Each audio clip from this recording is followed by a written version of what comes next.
Let's get into it.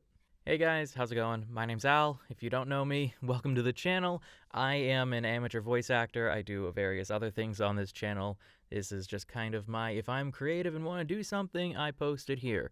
Now, that's not necessarily important for this video, but I did just want to preface that in case that you have not seen any of my content prior to this video. That way you just know a little bit about who I am and what I do.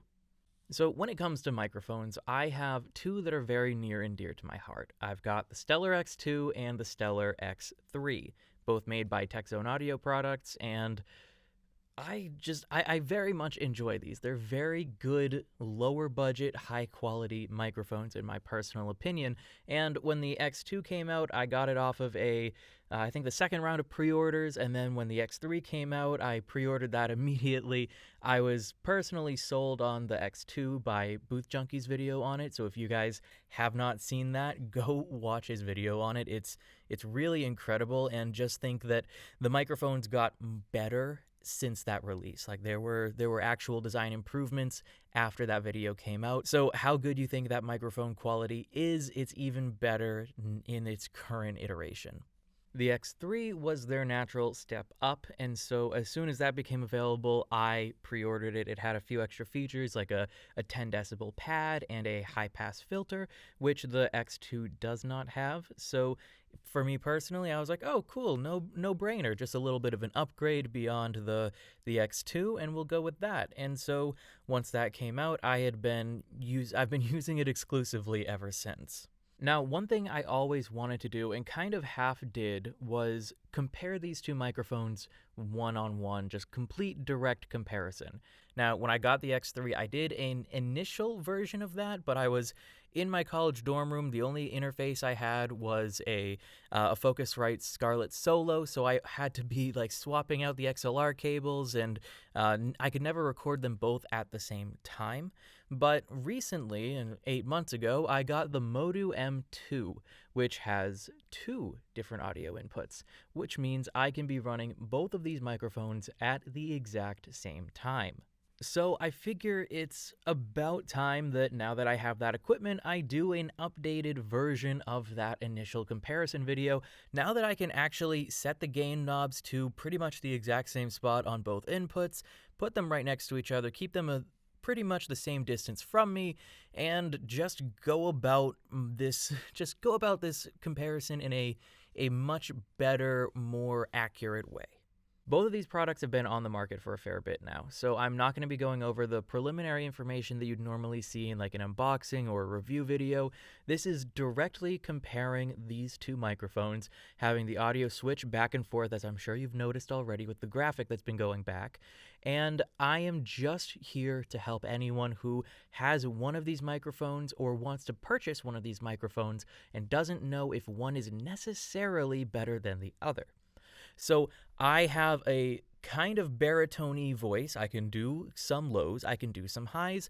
I am going to just be talking and just talking to you guys at different audio levels, showcasing some of the X3's features, for example, the 10 decibel pad, as well as the high pass filter. And just the intent of this video is to get as much audio comparison for you guys so you can see directly one for one how these do with an individual who is using them at the exact same time, and so you can have a better, more knowledgeable comparison for when you purchase for yourself. I don't know about you guys, but I always do a crap ton of research into different products before I purchase them, and if I can't find any concrete things that justify it for me or that satisfy a certain question that I have, I usually don't buy it. So I'm hoping that this can help some of you guys along that journey yourself if you're the same way as me.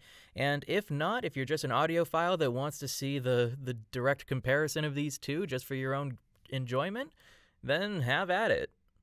So what I'm going to be doing for you guys is just talking generally, whether it be about the microphones, about my booth, about what have you, just to have conversation and audio for you guys to have that direct comparison, just because I don't really want to go into hardcore reviews. I don't think I'm smart enough for that. This entire video, by the way, is being recorded on an iPhone for the video, and then I'm in my booth that is made out of Producer's Choice audio blankets. I've got that as the walls and then one as the roof. So this is a a steel structural pipe frame. I used to have actually a PVC pipe frame in this booth, but my cat Scout toppled it trying to climb it.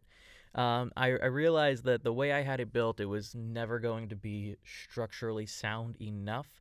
So what I ended up doing was I got rid of all the PVC pipes. I replaced them with these steel structural pipes. I'm sure you can notice it shift a little bit just because the camera's mounted to the structural pipes as well. But I then have mass-loaded vinyl as a floor padding and a little rug down here as well. I wanted to make sure that this thing was as structurally sound as it could possibly be, and I think that I've accomplished a pretty good job of it. Scout's climbed it multiple times, and it has not budged. She's actually gotten to the roof a few times and had the roof blanket case just kind of fall in on itself because of the weight of the cat, but that's a whole different situation, and that's really easy to remedy whenever that happens. So it's a lot better in my mind than needing to rebuild a PVC pipe booth over and over again. Now, one thing that the X3 does have that the X2 does not is some added switches, which is the high pass filter and the 10 decibel pad. Now I have the high pass filter on the X3, so if you don't know what a high pass filter does, is it essentially cuts off the very high or lows to avoid any sort of rumblings or murmurings that could be something outside of your direct control, whether that be a radiator in your house or the humming of a fridge or something along those lines. I could also be completely misunderstanding the intended use. That is just my understanding of what a high-pass filter is meant to do. So for me, I tend to record with it on just because where I have a laptop is my main computer. So sometimes with a fan going, it can be kind of annoying and I can't perfectly block it out in the booth.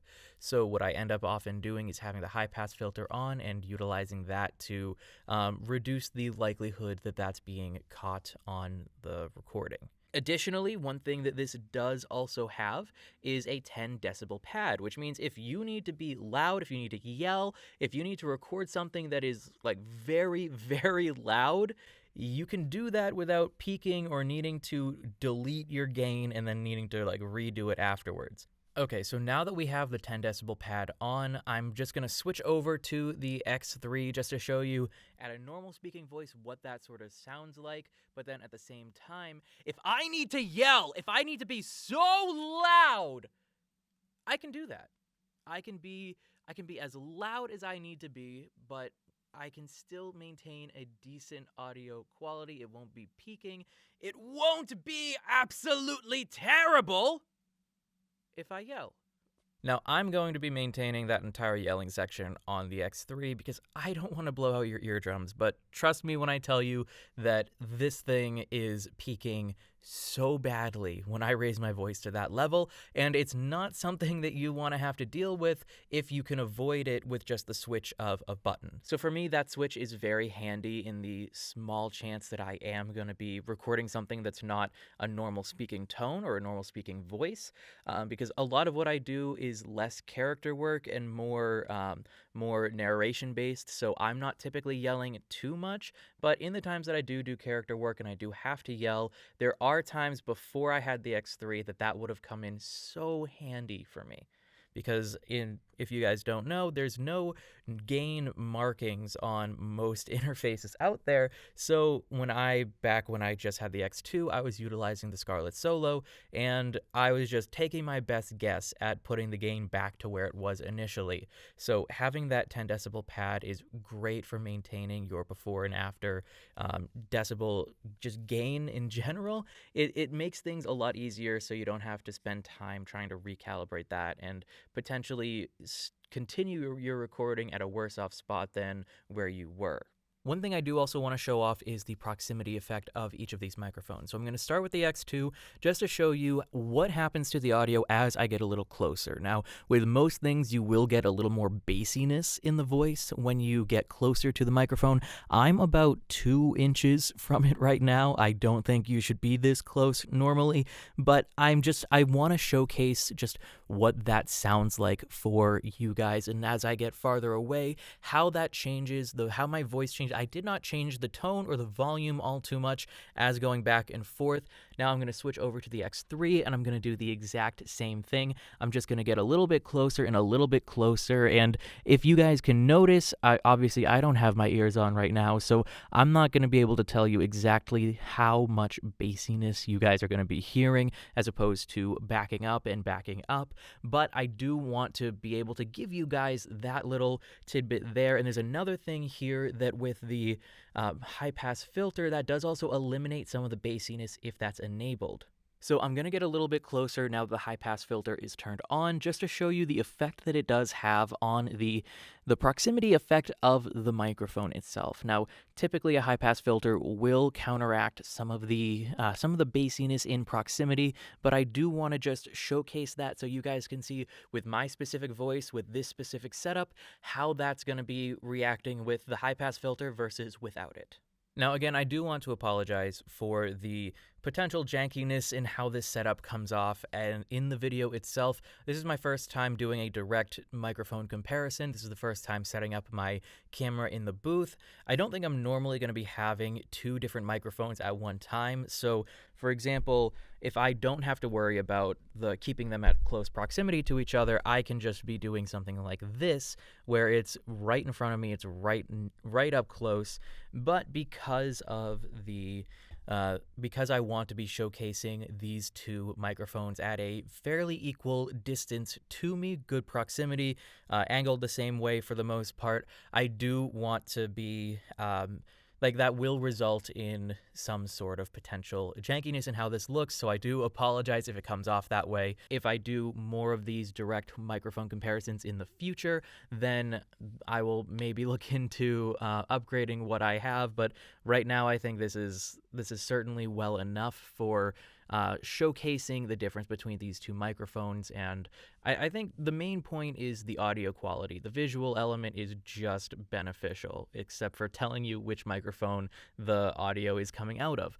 So I do want to just preface that even if it doesn't look fantastic, hyper professional, I'm in essentially a very fancy pipe booth.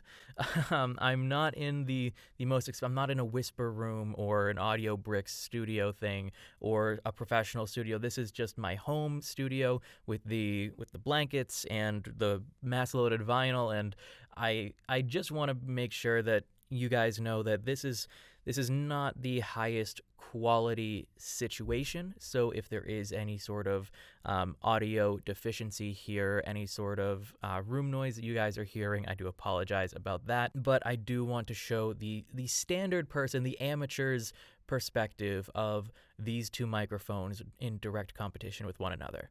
So that's where we're going to end today's video. I think I got a good bit of audio for you guys to see in direct competition how these two stack up against one another, at least with my voice.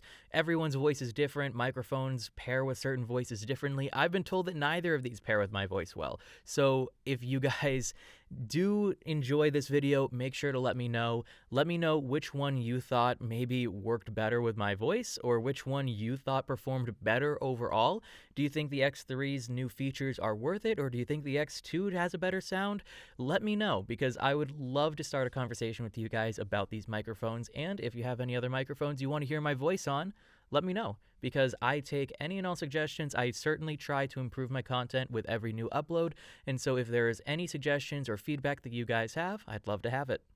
Anyways, I hope you guys have a good rest of your day, night, evening, whatever your time zone says it is, and I will see you guys in the next one. Peace out.